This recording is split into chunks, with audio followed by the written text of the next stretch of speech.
Okay, Doc. We're on Soldier Stories podcast with Mark Ross, episode number one, and thank you all for those who will be listening in. Uh, this morning, I have with me Dr. Brian Livesay. Did I say that last name right? Pretty Livesay. close. Pretty Livesay. close. Live C in some places, Livesay. live say in others. So that's pretty good. Yeah. Okay. And you can I'm call me Dr. Brian. I think that'll help me feel a little more plugged in, if that's okay. Yeah. Okay, Brian. Well, thank you very much, Brian, for taking the time to speak with me. When we first spoke, you said that you were authoring a new project for veterans called the CMI project. Is that correct? That's right. Yeah. Okay. Before we get into that, Brian, give us a little bit about who you are and Yeah. what you do, so we can set the foundation. Yeah. Yeah. Let me uh paint the backdrop a little bit. So, Yeah. um yeah, like you said, I go by Brian, but there's a PhD in there somewhere, so I got educated at some point. My Yes, you did. story my story starts before there. I enlisted, I guess it would have been back in 2010. I enlisted and kind of began my military career with the USAR in the 1016 Quartermaster Unit. And so I'm, operating as a soldier and a student kind of simultaneously, um, going through my undergrad at the time. After finishing my undergrad, I was able to commission. And so from there, things kind of, took off. I went from that E5 role to that butter bar, so I Right. came in with a Oh, little bit of experience, but I yeah. think Yeah. most folks appreciated. It's always good when your platoon leader has been to basic training at some point. There's a Mm, little bit hmm of a connection that happens. They're real and they understand where you're coming from, and I really kind of always saw myself as not just coming from there, but being from there. hmm So we take a lot of our experiences with us, and that's what I did. So my military career sort of evolved into this role of officer. I had time as like I said, platoon leader and a company commander. At that at that place in my career, I was working with the med service. So working with medical logistics within a multifunctional medical battalion. And my command tour had me in there as well. So operating as the company commander for the battalion headquarters detachment. So kind of working at these levels of really seeing a lot of the moving pieces and how all of these different roles within the military sort of intersect and support. And that's really what my role was, that service and support for our frontline guys. A lot of our role was at times bringing the frontline guys back, bringing them back to the cache and getting them the help they needed to get them back in the fight. But yeah, so that went till about 2019. So I ETS'd around the 10-year mark, which some of us do. You kind of have to make a decision. Yeah. But within that, include a kind of an overlapping experience where I started working at the VA as well. And my role at the VA is very different, kind of that role of clinician, but also kind of being in this dual role of soldier as well. And so that kind of starts where, one chapter's still being written, another chapter's beginning. It's kind of an interesting experience. Um, but yeah, that just kind of begins to set the backdrop of, where I'm coming from. And I can say that I had a couple brothers who were in the military as well, hmm both Army. My younger brother deployed in 2015, Okay. rather, I should say 2005, 2006. So he was there right before the surge. Mm. So there's a lot of reason for me to, and a lot of inspiration taken too from my family members to commit to the service. But that's part of my story too. It's part of what moves my story forward. But yeah, it just goes back from there. A lot of family members, great grandfather flew reconnaissance in the Pacific campaign, World War II, that sort of thing. So, really a lot to feel like, um, being a part of a bigger picture, being a part of a bigger story. Mm. So yeah, that's just a little bit about me, and definitely more to explore, but that's a good backdrop for us, I think. Indeed, indeed, and thank you for your service as well, Dr. Brian. Um, we're talking about the CMI project, which means chronic multi-symptom illness project. What is that? Oh, just quick correction. Yeah, so the CMI project is kind of an esoteric idea or terminology, but critical memory integration. But you're right on with that. What we're looking at with the CMI project is looking at these sort of, chronic, long-lasting components of people's experiences that show up. And we call those things critical memories. And so the project sort of labels right away like where we're going with it. Okay. But yeah, just sort of unpack it a little bit more. So CMI or critical memory integration has a theory behind it, and it's something like, we believe that the human being and the human condition includes a, in a sense, this transcendent self, this part of us that's bigger than, the here and now, and it's bigger than the past. And it's also this useful part of us that helps us organize all of these pieces, from the past and from the present, and helps us organize all of those parts of us that are maybe um, scattered in a sense, or they're not really operating in a coherent way. Like they do feel like they're in a different place, or that when they manifest it, it takes us to a different place. Mm. And so we kind of talk about those as the critical memory, those parts of our past perhaps that show up in our present, that show up in a way that's not necessarily integrated or not necessarily in a way that we find helpful or advantageous in the present.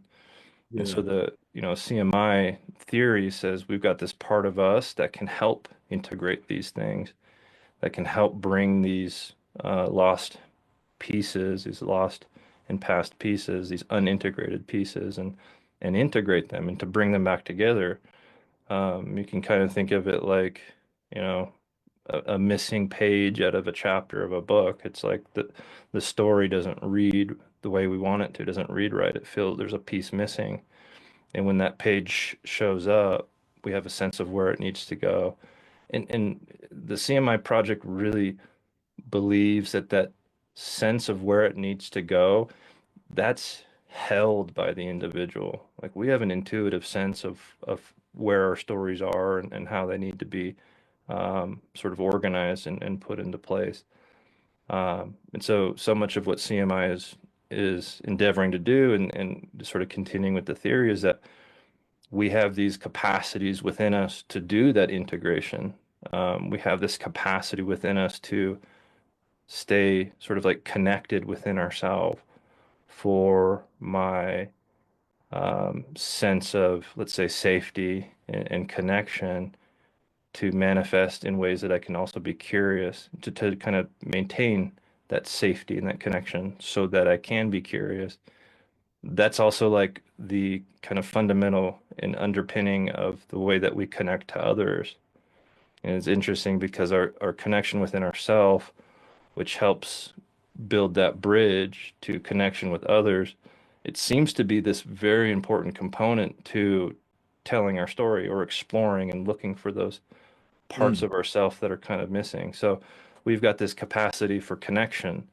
We've got this capacity for fluency, this idea that we can sort of maintain stability even when things get difficult. So things, the sensations and the emotions and the thoughts, when they get difficult, we can maintain stability and Okay. we can kind of continue and push through and persevere and discover what's on the other side of that difficulty.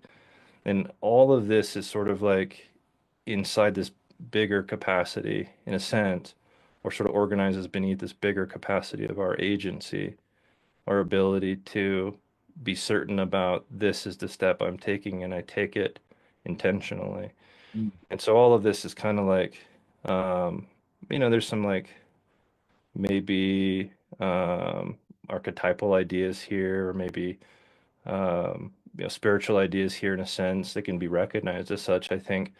But we really look at it as a function of um, the human being, the human capacity, and the human anatomy and physiology. All of this stuff is true, and we can measure it in a sense. But what's important for folks, I think, with this project is to tap into that bigger sense of themselves where these capacities can emerge, and then the storytelling, the exploration of their story in a very deep way can begin to occur. And it's really interesting how all of that is just like it generates healing in a sense. Like the integration, you can think of it as like bringing the parts back together, and that feels like whole and healing and coming together. And um, yeah, so like that's just, maybe a bit of um, a creative way of describing the CMI project and what we're doing with CMI. Okay, that's awesome. You said a few things Yeah. that kind of got me thinking too. You mentioned about connections and Hmm. talking about past. Hmm. And, as veterans, we're both veterans, and one thing that I've discovered uh, in my journey Hmm. is that veterans don't like talking about their past, Right. especially veterans that went through. Yep. Right? We Yep. we don't like to go to the past. Right. We don't want to even remember it to some degree of Yeah. what we endured and saw, Right. felt. That's right. How how do you help veterans reestablish Yeah. the connection? Yeah. Yeah. God, that's such a good Yeah. question. Yeah. No, I like that question. And the question is in such an elegant way, like points right at the answer. It's that we have to reestablish connection for all of that. I mean, named all of the most difficult things that we can do is go into the past and, encounter those seemingly undefeatable dragons, those undefeatable monsters, Yeah. to Yeah. stare into the abyss, right? Yeah. How do we do any of that? And it's as you ask, and it's as I would suggest, is that it begins with the connection first. And so, but how? How do we do connection? You know, we have other stories within us too. It's interesting how these stories kind of manifest in kind of like parallel ways. We have a story for connection that goes way back, way back. And for some of us, I mean, it's different for all of us. The way that we connect is there within us as sort of its own unique story, its own unique sort of experience. And it can be, and it's sort of codified in this part of our nervous system. Maybe you heard like the autonomic nervous system. It's kind of the part of the nervous system that's below the brain, and it helps regulate things like our heart and our breathing and all the stuff that's going on in our body. It also does something else too. It also is a manager for quieting the way that our body can sort of take over to protect us or shut down to protect us. That part of our nervous system also has a way of managing and recruiting those things. And that's kind of, it's been called a few things, one of which is the social engagement system. So we've got like a part of our nervous system that's designed for social engagement. And so if I know that to be true, and others will have an experience with that, if I'm sitting with somebody, I'm going to try to tap into that story that they have within them of how to connect and how to engage. And so much of it is dependent, and this is an interesting idea, and maybe not so interesting in the grand scheme of things, because we are social. We need each other. What was it in basic training? You better not be anywhere without your battle buddy, right? Yeah, We don't man. do anything on our own. Our smallest Especially unit the too. first 2 weeks to a month. Oh yeah. Yeah, oh yeah. Yeah, Yeah. you try to wander off by yourself, you'll learn Yeah. quick, right? It's over. But that's, I love it because it's a transcendent idea in a sense. it's so true in a sense about the human condition. We're really meant to not be units of one and on our own. Our nervous systems are so good at communicating, you know, without the use of speech, without the use of, some of the overt sort of communication methods that we rely on. We communicate nervous system to nervous system. We do it very efficiently, very effectively. And if that's true, and it appears to be so, and I believe it to be so, that when I'm meeting someone for the first time and they're toying with the idea of like going back in time and encountering those monsters, the first thing I got to do is connect with them. The first thing I got to do before the first thing I got to do, which is connect with them, is I got to connect with myself. So I'm in this role of being an interconnected being before I can be an intra-connected being. So I've got to know myself. I got to Mm, know my story. I got to mm, understand my map. And the more I do that, the more connected I stay within myself, the more of a resource I become for someone else who is looking to find their same sort of connection within themselves.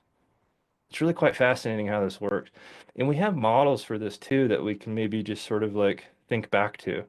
Like when we're little kids or the little kid, maybe we have children, we see how the young child, infant perhaps, is upset and crying and sort of dysregulated in, emotion and sensation, all the different ways that they're feeling dysregulated.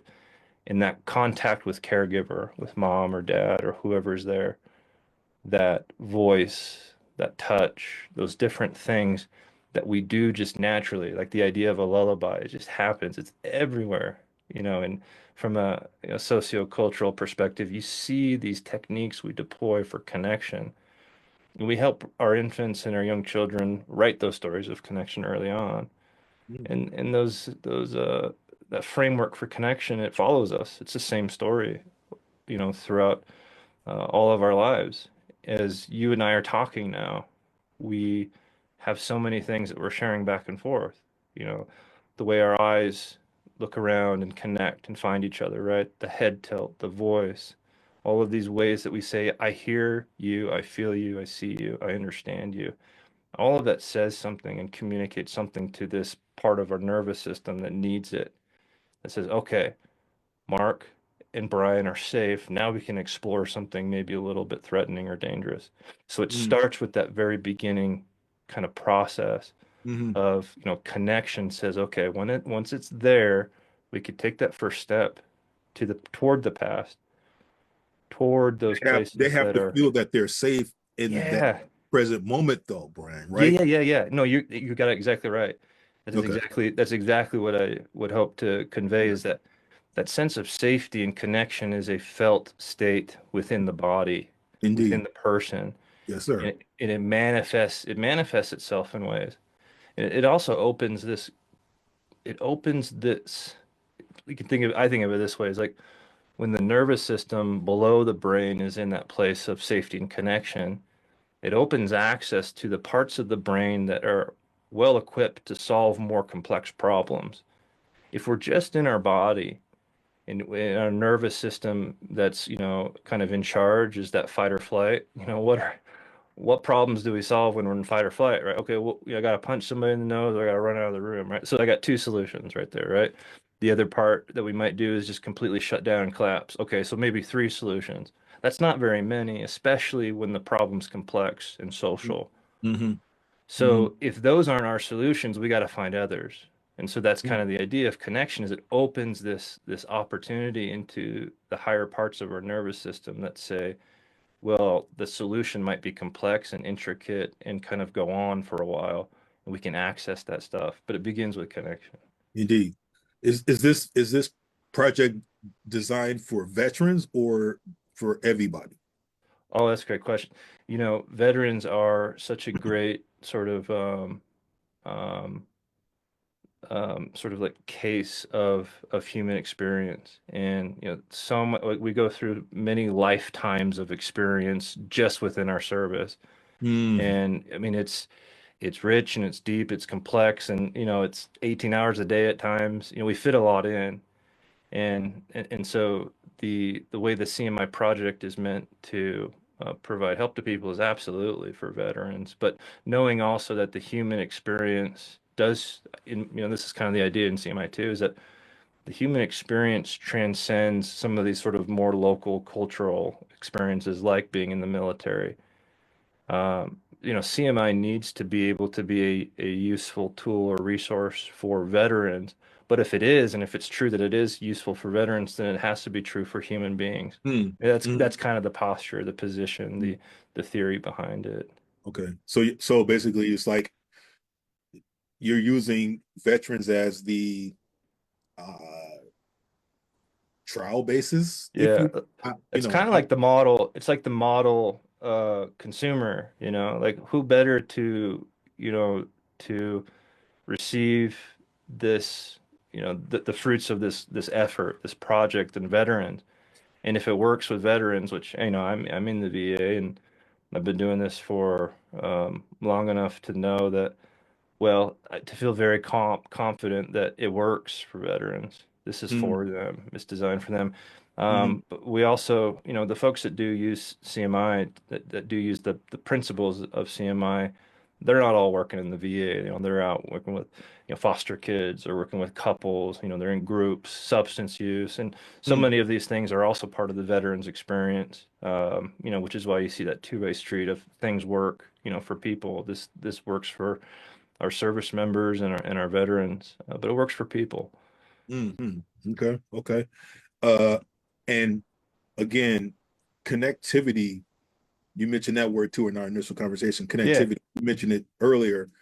Uh, it, I think that that's important Hmm. because again, as veterans that went through some things and Hmm. we're experiencing things now, uh, we have to feel connected to the person that's trying to deliver us help, right? That's right. And it's like the alcoholic that's trying to go through recovery. Right.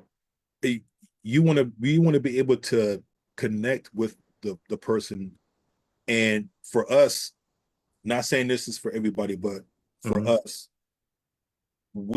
I would say that us as veterans feel more connected to those that are also veterans Yeah. that also went Yeah. through some things. You dig what I'm saying? Because how Totally. how Yeah. can me as an alcoholic go to somebody who wasn't? You don't Yeah. know what it's like to go through what I went through. Right. You don't know Right. my experience. You know nothing about me. Right. You know what I'm saying? Right. So most people will be like, no, I'm gonna go to somebody else because I can't identify, I can't connect. Yeah. So that's important. We have to connect in some form or fashion, or otherwise it's just words. Yeah. You No, know what I I think mean? I do. I do. I think you raised a flag on a pretty important component of the human experience of how our stories work is that, you know, there are a lot of old stories, right? I've got some books up here. There's like the Iliad right there, the Odyssey. That's an old story. And within that story, you see these themes, these motifs, these ideas that seem to persist. They're the same themes that we have to make sense of and encounter in the here and now. Like we need the idea of like a mentor.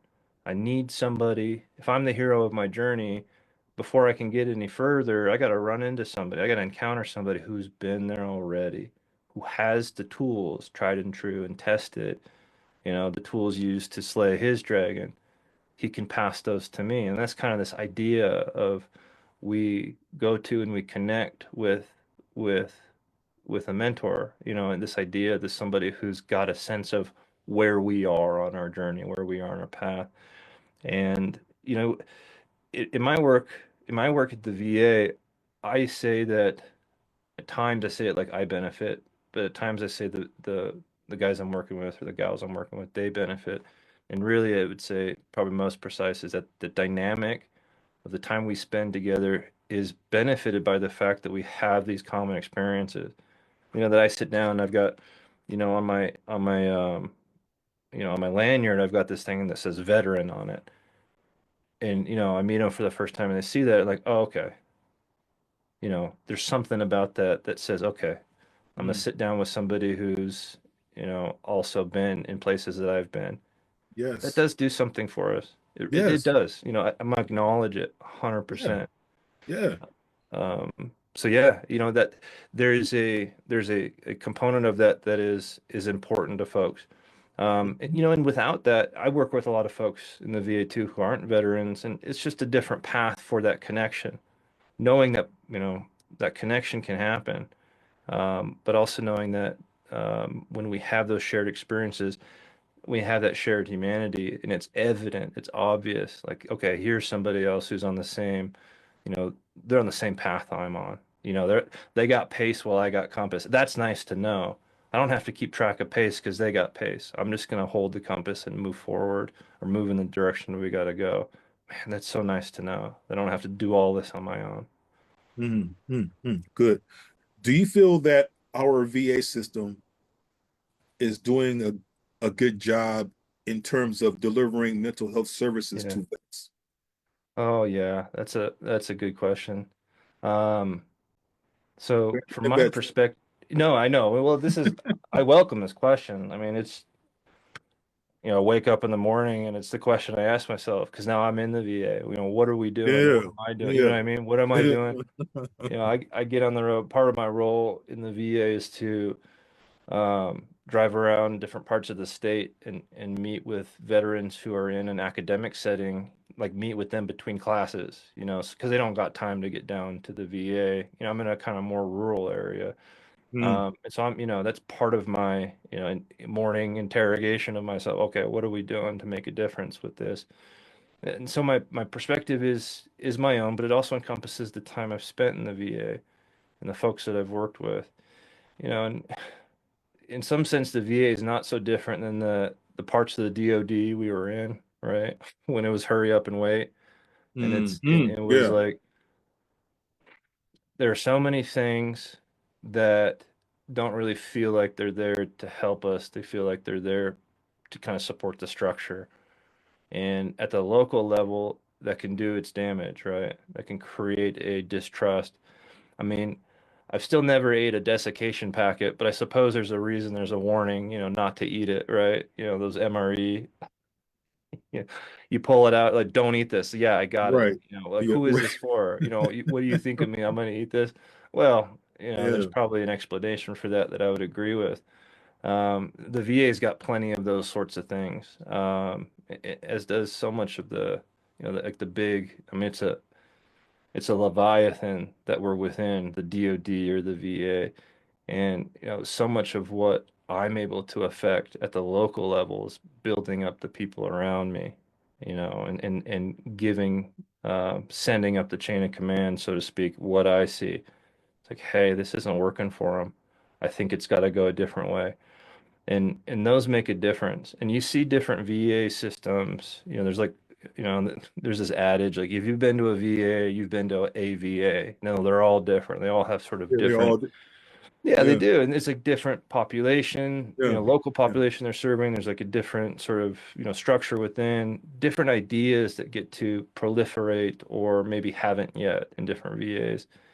And so, all of that said, it's like, the answer is like, I'm gonna give you an answer. It's like yes and no. It's yes and no. That answer nobody really feels satisfied with is that it's yes, we're trying, especially at the local level, we're trying to do our best to take care of our people. And the big answer is like, no, it's not good enough yet. It's got to be better. And to acknowledge that is important. And to Mm, hear that from our veterans is important too. Like, mm, hey, that wait time mm. wasn't good enough for me. Yeah. I'm supposed to be doing something and making progress, and I'm not able to because of X, Y, or Z. Our voices need to be heard. Yes. It's a Yeah. little bit different than when we were rank and file, and it's just like, all right, embrace the suck. You Mm. know, hope that drill sergeant's got it figured out because, I'm pretty sure that this is going to kill me. It's like, no, it's not going to kill you. You just don't know yet. Well, it's a little bit Yeah. different now, and we're in the VA system, and we got to make sure that we let let somebody know, hey, I feel like I'm about to fall out, and that's not right because it isn't right. Yeah. And the reason why I asked that question is Mm, because I think the VA system, because it's sucked badly over the past few decades, mm, it's made strides up to the current time. mm, But mm, what I've been noticing is a quality versus quantity. mm, mm. They're trying to get the numbers up so they can help uh, fill in the gaps to provide services to the vets Right, because they want to get rid of their hurry up and wait thing. right, right, right. That was one of the major issues of the VA system back in the day. Yeah, yeah. Wait times, It's, right, yeah, it's not that much of an issue now because we got more people hired.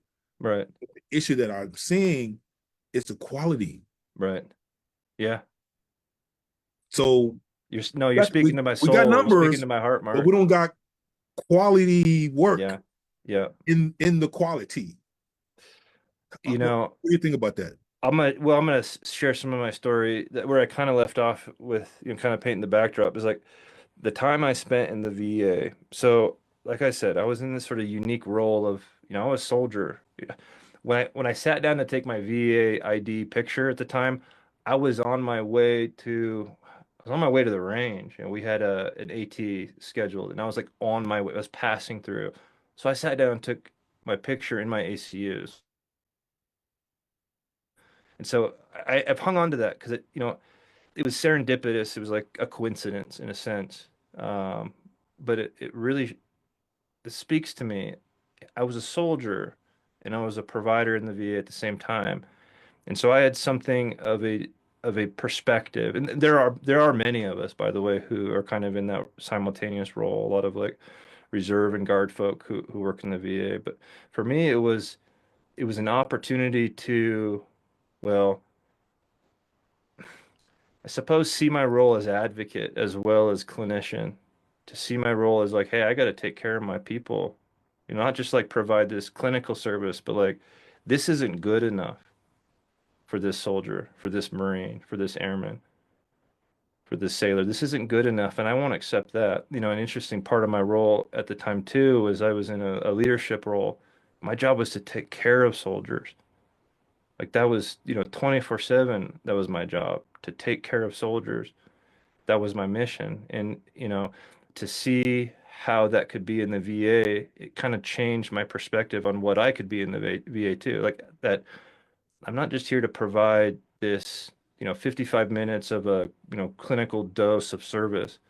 It's actually to look at it and say, is this the best training that my soldiers can be getting at this time? What do they need to succeed at their mission? What does that need to look to be able to revisit the big picture constantly and to work that out with leadership. Now, my role in the VA was like, okay, well, same thing, right? Is this working? What does it feel like? Do I feel like this is working? And when the answer came back as no, it's like, well, you know, we can't continue this. We got to find something different. And so, that put me in a position to take on a role of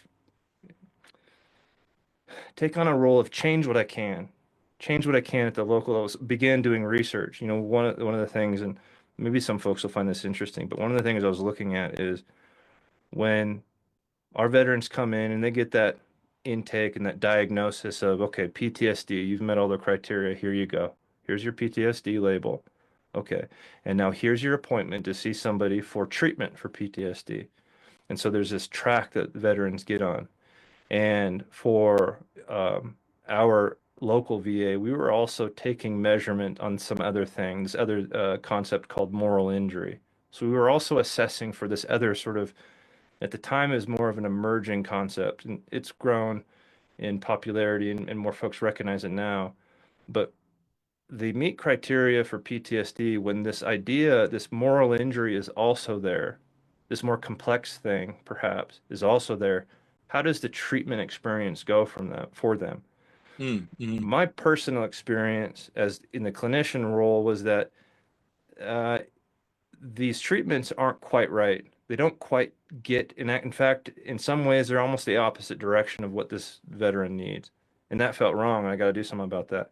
When we Mm, looked at the big picture and the research that we were doing, is we found that for veterans who were diagnosed with PTSD, who engaged in either prolonged exposure or cognitive processing therapy, that when moral injury, the components of moral injury were present, some, non-insignificant, something like, it's not published yet, but I've got some data. It's something like, between 10 and 20% of the variance can be accounted for. The variance and dropout can be accounted for by the presence of moral injury. So said another way is that when moral injury is there, the treatments that we have don't work as well. Okay, so if that's the way that it looks, then we need to change our treatment. We need to change the way we assess, change the way we interact with our veterans when they're coming in. We need to mm, look at this thing as actually something that's important and have mhm, something of an answer for them. Like, here's a different way to approach treatment. And if I could put it in like just a real sort of succinct sort of anecdote, some of us have those experiences where our rules of engagement said, you cannot do anything in this situation. If you see that evil in front of you right outside the fob, you can't get involved. And when you know that something, you know, something monstrous is happening, and you choose to not do anything about it because those are your orders, that creates a it creates a opportunity for this moral injury idea to take place. Because what is right is not what I'm able to do. And the other side of it is like when being in a battlefield where civilians are present, look, moral injury is everywhere in these situations. Like I had to engage a child combatant. What do you do with that? Well, I'll mm, tell you what you can't do about it is I can't look at you and say, hey, you're just thinking about that wrong. We need to develop a different set of thinking patterns and allow that to dismiss this moral pain. It's not the answer. It's absolutely not the answer. So we need to explore the depths of the human experience, and we need to move beyond some of our older, more established, gold standard approaches. And that's what we're really trying to do. The CMI project is that, and the legacy of my involvement goes well beyond, further back than my work with Arise Alliance and on the CMI project itself. But, I've been kind of going on, but, I just really want to convey that idea of like there is there's more to our stories than the diagnosis, and there's more to our story than the best, state of the art, gold standard treatment for that diagnosis. There's a human being in there, and they're complex, infinitely so. And so we need something that helps navigate the complexity mm, on all of its terms. And mm. in a lot of ways, that's where CMI excels. Okay. How can somebody get involved in seeing my project? Well, that's a great question. So, I mean, definitely want to plug some of the resources or the links and connections. We're pretty early on in things. We are doing our best as a nonprofit to sort of promulgate ourselves and advertise ourselves to clinicians. I mean, the first thing we got to do is train clinicians, and we've been making a lot of headway there. If there are clinicians out there, there are folks who work with veterans who are clinicians or veterans who know folks who are clinicians. They're our sort of first stop. I can't see everybody. I got so much time in a day. And, the VA takes up a lot of that, but I will see as many folks as I can, but there's a limit to that. I've got to be the mentor role to the next hero, right? To train them up to be and to take on this, to shoulder this burden, to shoulder this, this task of carrying this valuable approach forward. So getting involved with CMI, at the ground floor as a clinician, I think can really help. And look, we're a nonprofit and we're also early in this project. So even our development cycle has kind of taken, and our training, getting our training out has taken priority over things like doing a bunch of long research process. So we're having to kind of do things simultaneously. So if there are folks who are interested in the research component, folks who want to learn and hear more about it, just like how you and I are spending our afternoon today, Mhm. these are all great ways for folks to get involved in CMI. Mhm. Um, yeah, and so we've got places where folks can go to kind of learn more, to read up more. But I would say this, that CMI is just like a kind of narrow lens in the bigger picture. There is a spirit of this that transcends the project. And so I think I would ask this for veterans who are listening to me and hearing me to not like settle for, good enough or whatever the gold standard or whatever it is that you're getting that doesn't feel right. You need more. You need more connection. You need more opportunities to share your story, to explore these parts of you that have been left in the past. And there are other ways of getting there than CMI, but to really be advocates for yourself. And that voice coming from all the different places that it can, let's say in the VA, it signals something like an immune system response. It signals something. Mhm. There are big decision makers who need to hear that, like, veterans aren't satisfied with whatever our status quo is on this or this or this. And so let's go to the drawing board. Let's look inside, look internally. How are these problems being solved effectively within the VA system? Mhm. Can we scale those up and scale those out? So, in a big way, so much of what we can do is to not roll over and take it like we used to, like Yeah. just to drive on, right? Suck, embrace Yeah. the suck. That's the time for that is behind us. Over. It's over. Yeah, it's Yeah. over now. Now we got to tell a different story, and it's Mhm. one that's necessary for not just us, but those who are coming up behind us, those who Mhm. don't have a voice or can't find their voice. So that's part of the thing I'd advocate for too. Good. Good. You said your work for a Rise Alliance. That's right. Yep. So Arise Alliance Institute is kind of the whole. It's a mouthful, but Hmm. Um, we're one of a kind as far as those that title is concerned. You can find us. I've got a some links for maybe I can put in chat or I can just sort of like call it out. I know we're on Instagram, we're on Facebook, we're on YouTube. If you put in Arise Alliance Institute, you'll find us. Okay. And I'll pass along those specific links or so All you right. can put in the I'll mention description, it. that sort of thing. Yeah. I'll mention it on the YouTube channel for sure. Definitely, yeah. But a Rise Alliance Institute, we've got a website, we've got some webinars that we've put together and put out. We've got a lot of materials that are easily to interact with and consume. When it comes to anybody who's interested in taking a training as a clinician, our website is going to be the place to go for that. And to kind of portal in, go through the portal, sign up for trainings or see what trainings are available. We do a component that's online, 2 day online. Then we do a component that's face to face, so 2 days in face to face, and it's really sets folks up to become CMI therapists right away and to hit the ground running. So, really great training program there. So. Good.